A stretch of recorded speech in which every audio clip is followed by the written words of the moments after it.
बिहार विधानसभा में चुनावी जमीन तैयार कर रहे भारतीय सब लोग पार्टी के राष्ट्रीय संरक्षक और पूर्व केंद्रीय मंत्री यशवंत सिन्हा भागलपुर पहुंचे और जमकर केंद्र और राज्य सरकार पर निशाना साधा। पूर्व केंद्रीय मंत्री ने प्रेस कॉन्फ्रेंस आयोजित कर देश की आर्थिक स्थिति में आई गिरावट के लिए केंद्र सरकार की नीतियों को जिम्मेदार ठहराते हुए पिछले 2 वर्षों से लगातार आर्थिक स्थिति में गिरावट होने की बात कही। यशवंत सिन्हा ने कहा कि सरकार की गलत आर्थिक नीतियों के कारण भारत G20 के देश में सबसे आर्थिक गिरावट में सबसे अव्वल नंबर पर आ गया है। वहीं पूर्व केंद्रीय मंत्री ने बिहार सरकार पर निशाना साधते हुए कहा कि राज्य में आधारभूत संरचना भी फेल हो रही है और पूरे राज्य की सड़कें बदहाल हो गई हैं। पूर्व मुख्यमंत्री ने राज्य सरकार पर तंज कसते हुए कहा कि पहले बिहार में सुशासन की सरकार थी, जबकि अब सुशासन समाप्त हो गया है और केवल सुशासन बाबू बचे हैं। प्रेस वार्ता के दौरान भारतीय सब लोग पार्टी के राष्ट्रीय अध्यक्ष और पूर्व सांसद प्रोफेसर अरुण कुमार सिंह, रेणु कुशवाहा, रतन मंडल, डोली मंडल, अरुण मंडल सहित बड़ी संख्या में पार्टी के कार्यकर्ता मौजूद थे। यशवंत सिन्हा पूर्व केंद्रीय मंत्री जो 15 साल पूर्व थी, अभी की क्या स्थिति है, आप भी चुके आए गए हैं। देखिए, हम चार बार जिसमें कि एक परसों का दिन भी शामिल है, 4 बार दिल्ली से बाय रोड पटना आए। ठीक है, आप जब दिल्ली से चलते हैं तो लखनऊ तक का एक पहले नोएडा का एक्सप्रेसवे है, फिर उसके बाद आगरा लखनऊ एक्सप्रेसवे है, जो कि 6 लेन का एक्सप्रेसवे है एक्सेस कंट्रोल के साथ। उसमें गाय भैंस ये सब नहीं रहती है सड़क पर, कोई अवांछित ट्रैफिक भी सड़क पर नहीं रहती।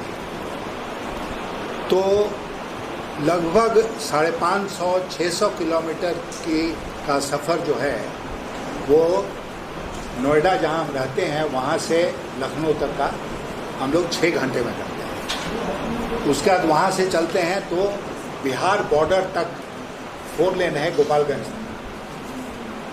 तो गोपालगंज गोरखपुर से होके आने में 5-6 घंटा और लगता है। और उसका जहाँ बिहार एंटर किए, चाहे बनारस से कीजिए मोहनिया होते हुए, चाहे बक्सर से कीजिए, चाहे गोपालगंज से कीजिए, वहाँ से पटना आने में 6 घंटा और लगता है। क्यों लगता है? अभी हमने कहा अपने ड्राइवर को कि भाई वाराणसी और मोहनिया होकर हम लोग कोचस जाएंगे, कोचस से फिर आरा आएंगे और वहाँ से पटना आएंगे। रात को हम लोग पहुँचे। मैं आपसे सचमुच कह रहा हूँ, मैं रो रहा वहाँ पर सड़कों की हालत देख। अभी जिस रास्ते बात कर रहे हैं स्टेट नहीं, नेशनल हाईवे, स्टेट हाईवे, सबका वही बुरा हाल है। आप यही नॉर्थ बिहार की बात कीजिए, पटना से मुजफ्फरपुर, मुजफ्फरपुर से पिपरा कोठी, पिपरा कोठी से गोपालगंज, या PWD की हो, चाहे नेशनल हाईवे हो। यूपी में ठीक है, बिहार में सब कुछ गड़बड़ है। और शहरों के अंदर अगर आप घुस गए तो शहरों के अंदर सड़कों की हालत इतनी खराब है जिसका वर्णन नहीं किया जा सकता है, और जिसको अभी मैं झेलते हुए आ रहा हूँ। तो इसके लिए कौन जिम्मेदार है? जाहिर है आप नहीं जिम्मेदार हैं, हम नहीं जिम्मेदार हैं, सरकार ही जिम्मेदार है। तो जो बेसिक इंफ्रास्ट्रक्चर है, आधारभूत संरचना, सड़क, उस सड़क का आज के दिन बिहार में क्या हाल हो गया, उसमें आप देखेंगे एक आंकड़ा हम लोगों ने दिया है ग्रामीण सड़कों का। प्रधानमंत्री ग्राम सड़क योजना जो मेरे टाइम में ही शुरू हुई थी, उसका भी आंकड़ा उसमें है। तो कोई भी सड़क आप उठाइए, मुख्यमंत्री संपर्क ग्राम संपर्क योजना सड़क है ना, एक प्रधानमंत्री सड़क संपर्क योजना, हाँ, प्रधानमंत्री मुख्यमंत्री ग्राम संपर्क, हाँ, उस पर आप चलिए, रोना आएगा। तो कभी हुआ था काम बिहार में सड़कों का, लेकिन सड़कें कुछ परमानेंट नहीं बनती है ना, टूटती हैं, रिपेयर नहीं होने के बाद बहुत खराब हालत हो जाती है।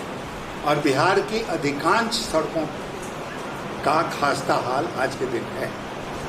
ये स्थिति सड़कों की है। बिजली मैं तो पटने में रह रहा हूँ। कल रात को हम लोग सर्किट हाउस मुंगेर में रुके थे रात में 5-6 बार बिजली। जब पंखा बंद हो गया, नींद खुली तो देखा बिजली गायब।